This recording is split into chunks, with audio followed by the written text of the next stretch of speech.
হচ্ছে। পরম দয়ালু দয়াময় আল্লাহর নামে শুরু করতেছি।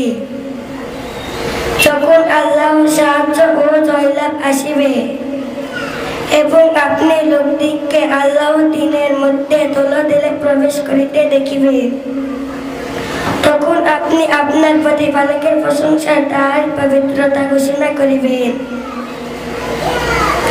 তাহার এবং প্রার্থনা করিবেন, ক্ষমা প্রার্থনা করিবেন। নিশ্চয় তিনি তওবা কবুলকারী ক্ষমাশীল। সাদাকাল্লাহু মাওলানাল আযীম। আসসালামু আলাইকুম ওয়া রাহমাতুল্লাহ।